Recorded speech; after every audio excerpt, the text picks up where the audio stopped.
A avaliação de hoje eu começo de um lugar diferente, na parte de trás, na caçamba dessa Fiat Toro. Fiat Toro Freedom, com câmbio AT6. Vou falar para vocês aqui sobre as qualidades do carro, o que poderia ser melhorado e você vai acompanhar comigo se esse carro realmente ele é muito bom para uso em cidade e se você pode enfrentar um pouco de estrada também. Vamos lá?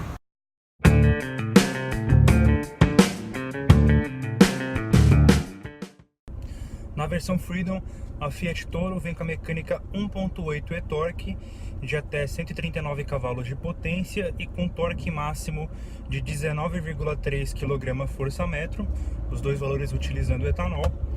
E essa mesma mecânica já é utilizada na linha Fiat há muito tempo, desde a época do Linea, já foi para o Punto, Bravo, inclusive também é aplicada no Argo HGT e no Jeep Renegade na versão de entrada, nas versões mais básicas na verdade.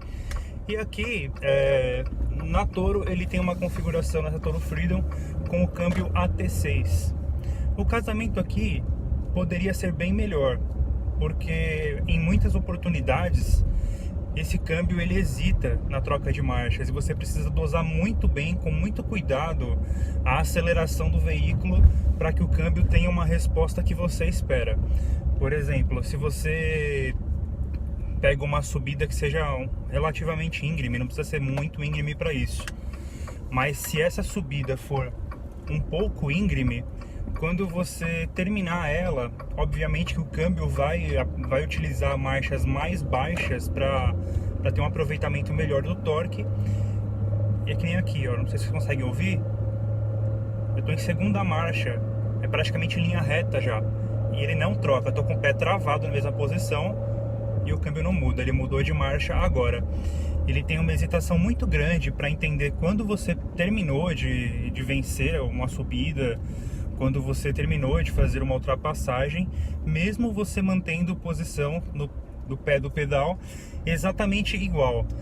Às vezes o que faz ele voltar a uma condição de normalidade, digamos assim, é quando você vem e tira um pouco o pé do pedal, reduzindo a pressão, a carga no pedal do acelerador.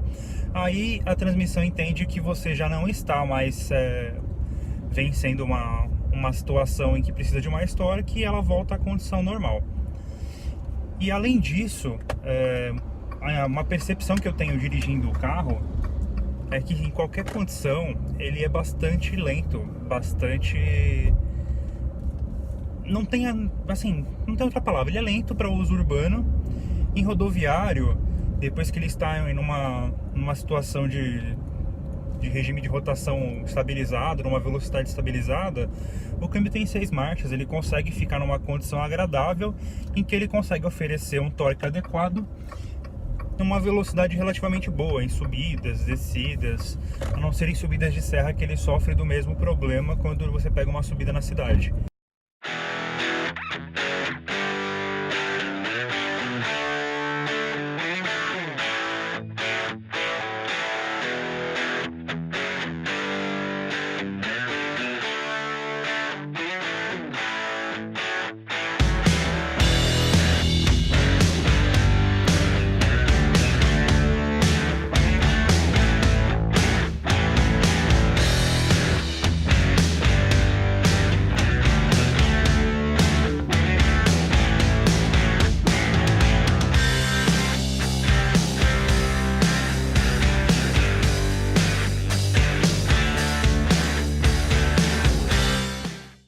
Mas o interessante é que você consegue reduzir bastante esse efeito de lentidão do conjunto com a função Sport acionada. Diferentemente do que acontece em outros veículos, a função Sport você não aciona aqui próximo ao câmbio, você aciona no painel aqui no botão Sport.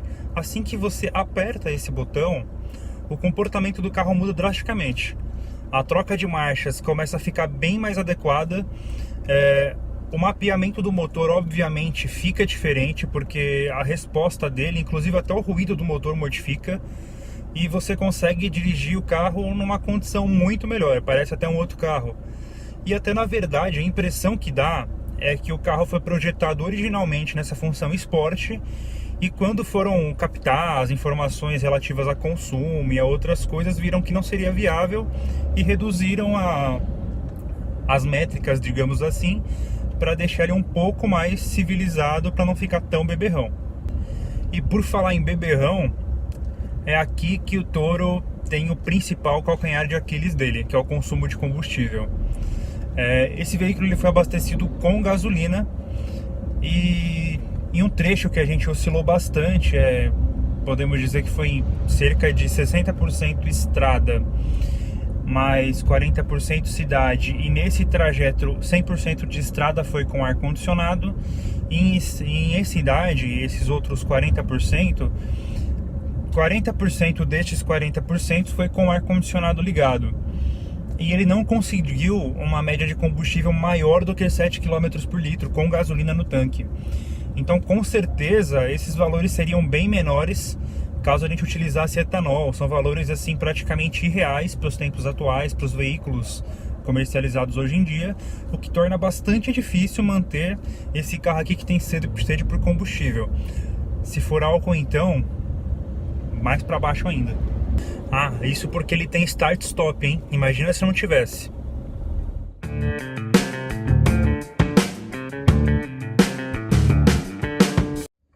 Deixando um pouco de lado a questão de consumo de combustível, de desempenho, o principal ponto aqui que agrada quem busca a compra de um veículo como um SUV é que a Toro tem um comportamento muito semelhante, para não dizer igual, ao de um SUV, com a vantagem de que ela tem uma caçamba. Se não é uma caçamba muito grande, é pelo menos com volume muito maior do que você encontraria num porta-malas de um SUV. Então isso já é um ponto bastante positivo para quem busca a compra de um veículo mais alto. E é nesse ponto aqui que ele se destaca bastante, principalmente pelo conforto de suspensão. Que aqui, quem já estava acostumado a comprar picapes vai sentir uma diferença muito grande na hora de dirigir uma Toro. E quem nunca dirigiu uma picape vai achar que uma picape é desse jeito. E eu particularmente, se for pensar em uma picape que eu vou usar todos os dias na cidade, a Toro é o melhor carro para isso. Tem muita picape que você vai usar até pela rigidez da construção dela. A Toro é construída em monobloco, as picapes normalmente são feitas com chassi, e essa característica de chassi, a suspensão a mais dura para suportar maior carga, faz com que você tenha um veículo de comportamento muito mais duro, em que salte bastante nas irregularidades da pista, que sofra muito com buracos. Não que o carro sofra, mas que quem está dentro do carro sofre. Você fica o tempo todo sacolejando, pula para lá, pula para cá, bate para um lado. É bastante desconfortável dirigir uma picape normal no uso urbano. No caso da Toro isso não acontece, porque a construção dela deixa ela muito semelhante a um veículo do uso do dia a dia. Claro, a suspensão é um pouco mais rígida do que seria num hatch, por exemplo, mas é bastante semelhante ao que seria um SUV. E falando na questão de um SUV, a percepção que eu tenho dirigindo a Toro é que a suspensão, apesar de rígida, ela tem uma calibração que permite que eu tenha um maior conforto, que mesmo sendo um veículo alto, que a carroceria não fique rolando em excesso.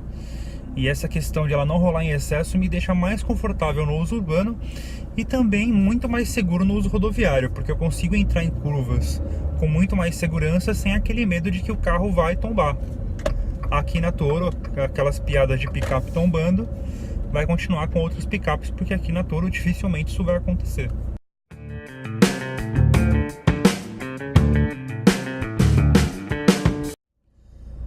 Uma das principais qualidades também da Fiat Toro são os itens de série nessa versão Freedom, em que se destaca o volante multifuncional, que tem os controles aqui de velocidade, tem o limitador de velocidade, eu tenho o piloto automático, eu tenho os controles do rádio, eu tenho um comando por voz também no volante, e também como um ponto positivo, agora voltando lá na questão de câmbio, é que eu tenho a opção de trocas manuais através de borboletas aqui no volante. Essa função ajuda muito a reduzir um pouco o efeito do câmbio lento, porque eu tenho o controle aqui na mão de jogar na marcha que eu desejo para deixar o carro numa condição de uso mais agradável para mim. Outro destaque aqui em relação aos itens de série é que ele vem com um pacote razoavelmente bom para quem busca um veículo dessa categoria, até por esse preço. Então ele tem vidro elétrico nas 4 portas, retrovisores elétricos com rebatimento elétrico, ele tem ar-condicionado dual zone, tem aqui os bancos em couro.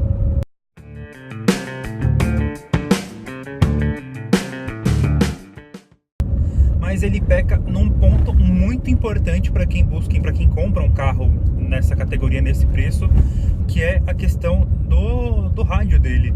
Ele não vem com uma central multimídia que no caso é um opcional para esse veículo.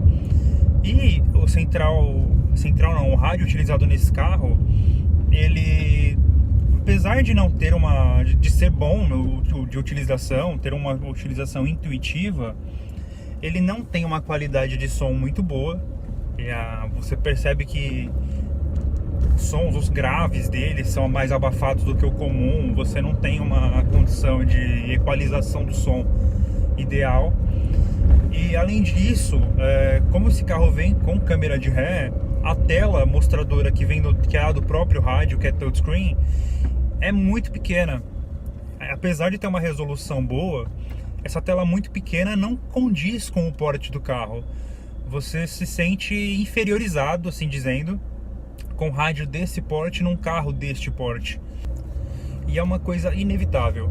Se você for comprar um Fiat Toro, invista um pouquinho mais, compre a central multimídia da Fiat, que é muito boa, por sinal, que esse rádio aqui não condiz com o porte do carro, apesar de ter conexão Bluetooth, sistema de navegação integrado também, que nos dias atuais faz falta uma conectividade via Apple CarPlay e Android Auto, e é muito difícil se utilizar nos dias de hoje um navegador de GPS do próprio veículo. A gente sempre prefere usar o Waze para quem mora em uma grande cidade, apesar de ele enfiar a gente em alguns lugares que não são muito legais, mas ele ajuda muito a gente a superar o trânsito do dia a dia, e acaba fazendo falta um carro desse porte que não tenha uma conexão com o celular, com espelhamento. Isso faz realmente muita falta.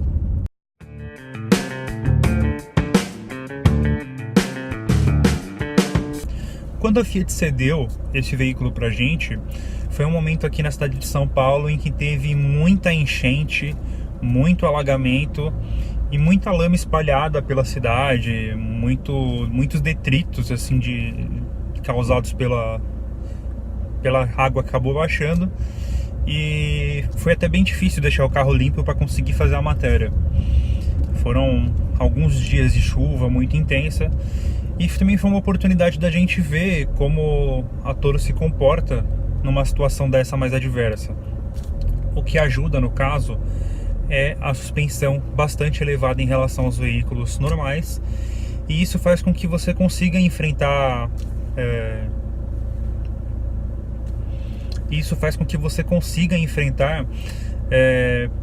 alagamentos um pouco maiores do que os veículos conseguem. Só que devido ao câmbio não ser assim dos mais inteligentes, digamos assim, mesmo que você jogue ele numa função manual, em que você vai enfrentar um alagamento em primeira marcha, em segunda marcha no máximo, depois de um tempo o câmbio ele entende que você não entendeu e que você precisa trocar de marcha. Ele troca de marcha por você e volta para a função manual, e volta para a função automática, caso você faça isso somente nas borboletas. Então, caso você vá enfrentar um enchente, vai enfrentar uma situação em que você precisa de força, que você não pode prescindir do seu controle total, vem no câmbio, joga ele para a esquerda. Jogou para a esquerda, ele vai entrar na função manual, em que o controle é 100% seu. Aí sim, você pode andar com mais segurança, sem medo de ter uma troca de marcha. Essa troca de marcha fazer o carro puxar a água e acabar trazendo um dano maior para o motor.